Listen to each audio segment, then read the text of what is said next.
Alright, we're back with part 3. So, as I was saying, the reserve list.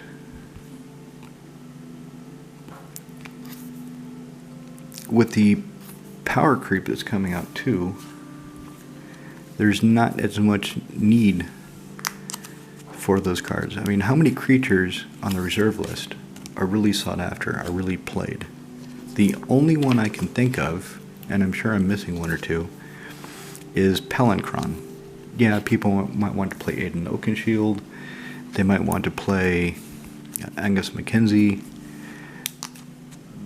But these days, you don't need to. I mean, Aiden Oakenshield is inefficient. Spend black, green, red, tap. Return a creature from graveyard to your hand. There's a lot better ways to do that nowadays. And then the creature comes right back in, comes into play. It doesn't come to your hand, so you have to cast it again. But I still think once Mana Crypt has been reprinted down to where it's a 50-euro card, I expect that Wizards will start again looking at the reserve list, trying to figure out, okay, how do we do this without having the debacle that was PBS 30.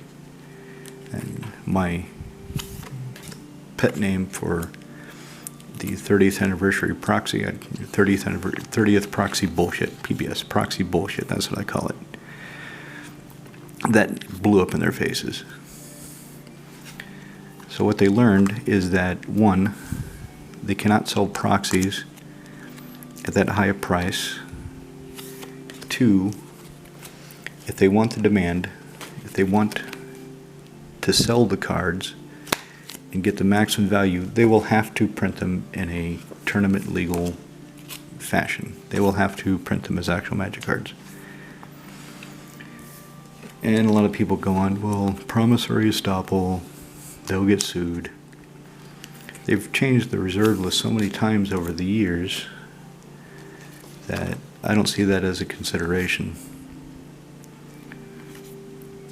They've changed it before. They're a corporation. Their promises are not reliable. That's why I see it. Now, do I think they'll go right to reprinting, trying to reprint Alpha, more or less, as they did? No. I think what they would try to do is have some kind of secret lair, dual lands, or put them in another Commander Master set in order to get that EDH money. Because Moxes, the vintage players that can play them and the collectors that want them are not going to return the earnings that directly hitting EDH would do. So that's kind of what I think is in a few years, especially as this economy continues to worsen, and all of you know the economy is not as good as they say it is. Not in any country in the world. Every country is having problems. So when Wizards, Hasbro, starts to really feel the pinch, and they know if they reprint these dual lands, and maybe just the dual lands, this set will fly off the shelves. It can be one of these new play booster sets that they're going to be introducing, the replacement for draft and set, and they could price them at 10-20 euros a pack, and people would go mad for it, because that's where the demand for dual lands is, Commander. Now, what would I do in that case? I wouldn't sell any of the dual lands I have. And to be honest, they did new art, interesting art, even the new art that they commissioned for the digital versions of the reserve list cards. I'd probably buy a few. Put them, flesh out the dual lands in my commander decks. Excuse me. Replace the Chinese proxy dual lands I have in my vintage decks. And that's another funny thing, is if you have, say you have a 3-color commander deck, for example, Rafika the Many. So I have Rafika the Many, and I have his 3 dual lands. I have Tropical Island, Tundra, and Savannah. That's the lion's share of the value of the entire deck. So the deck feels like I'm buying a win, feels like I'm spending a lot of money to gain an advantage, but really what am I doing? I'm fixing my mana. So the cost of dual lands really isn't commensurate with the effect it has on your deck and your ability to win. It just makes your mana run smoother.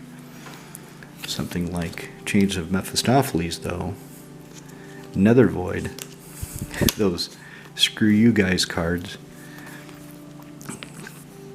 those change the outcome of the game. Those have an impact on the game as a whole. So those actually, the value I see as somewhat justified. Would they reprint those? I don't know, because there's not a whole lot of demand for them, I would think. I don't think too many EDH decks want to play Nether Void. Maybe a few want to play Change of Mephistopheles. I had a friend who had a Karavik deck, and the theme was, I'm going to screw with the game state. That was it. That was his whole goal, just to screw with the game state. He'd been playing for a long, long time, and unlike me, had never sold out. So he had all his old cards, and he had Nether Void and Change of Mephistopheles in his Karavik deck, in addition to other nasty things. And it was just a slog to play against. I hated it when he played that deck. Sometimes it backfired on him, and he got hurt worse than everybody else.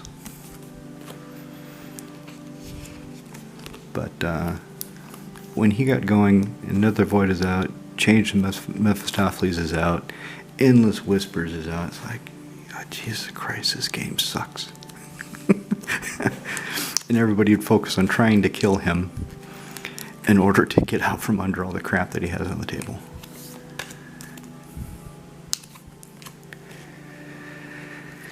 So, I guess I'm almost done with this deck. Take it out tonight, give it a good test run.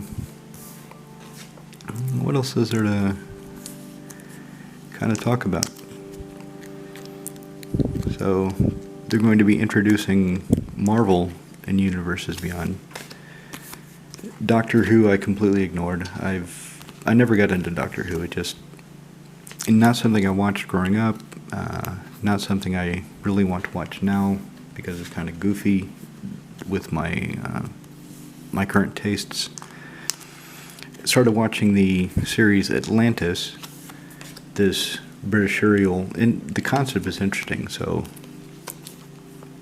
young man Jason goes down in a submarine to search for his father, gets sucked through a portal, ends up at Atlantis, and he starts meeting all these Greek heroes. He meets Pythagoras pretty quickly. He meets Hercules. I don't like the way they did Hercules. He's not some strong Superman. He's kind of a chump coward. So that turned me off. Only got up to episode 3 so far, and I'm probably not going to continue, where they introduced Medusa before she became the Gorgon. But they know, Jason knows what's going to happen to her, because Jason knows the stories, because he comes from a future world, our world, and he's been sent back to this past mythological unexplained world.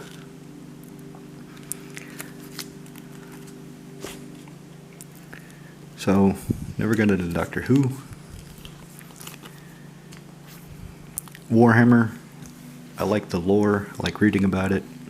Never got into the game because it was a financial competitor to my Magic collection.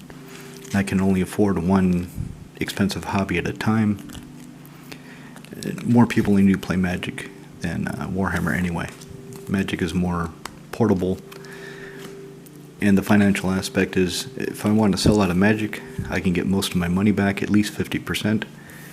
try to sell a Warhammer army, good luck. You're selling to a smaller market. I don't know if they have rare figures. I don't know if they have any kind of special figures. I imagine they would, but unless you have a lot of those, you're not looking at getting most of your money back, I would think. I could be wrong. Any Warhammer fans can tell me I'm wrong. And now they're going to come out with Fortnite, I think it is, and then some other, I forget the name of it, some creature, squirrel and chipmunk, whatever it is, based world, some other game world, something else I don't know the background of. And they're going to keep doing this, introducing things that either don't thematically fit with my image of magic, or come from a place where the lore is either wholly unfamiliar to me or something I don't care about. Never really got into. Warhammer, the lore just doesn't fit magic, especially the red motorcycle jackal guy. That, whenever my friend plays him, it always bothers me. There's a red motorcycle in magic. Okay, yeah, Urza had power armor years ago. But that kind of fit Urza, that fit the block. I can dig that. I can understand it. The red motorcycle, not really. And then Marvel. They're going to have a Marvel crossover. I don't know if it's going to be a set like Lord of the Rings with commander decks, or if it's just going to be commander decks only, as they've done with Doctor Who, as they've done with Warhammer. I'm not really looking forward to that. Yeah, it'd be kind of cool to have, you know, Spider-Man card, Black Widow card, but I know they're going to have bullshit like Iron Man, the Avengers Quinjet, stuff that just doesn't fit Magic the Gathering. I've been playing this game for almost its entire 30-year history, and I guess I'm a bit of an old man at it. You know, don't put those universes beyond on my lawn, you bastards. And it's just coming too fast. New sets are coming out too fast. There's too much to keep up with. I've heard in the old days when we got... The old days. In years past, when we got a set a quarter.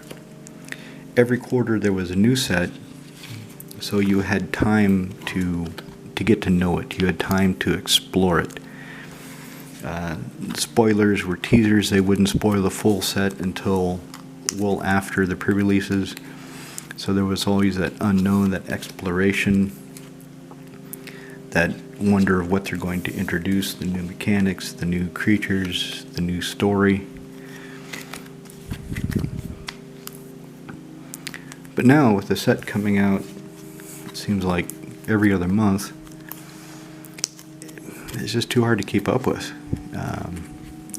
Too hard to engender any fond feelings for it. For example, Kaldheim, I really liked the idea of the set, I really liked the feel of the set, but I never had time to explore it, because it seems as soon as Kaldheim came out, and I started looking into the cards and seeing what's cool, there was a new set, so I wasn't able to fully get into it. And then that new set, the same thing. Here comes another set. So the train just keeps chugging along at full bore. And this. Some people say it's racist not to want Aragorn to be black. In popular mind, in my mind, most people I know, Viggo Mortensen is Aragorn. Viggo's a white guy. the character of Aragorn, the lore, the setting, Tolkien setting, it was pretty much white England. So I don't agree with the race swapping character. It'd be like making Black Panther white. It'd be like making Blade white. I want Aragorn to be white for the same reasons I want Blade to stay black. It's him. He's cooler as a black dude.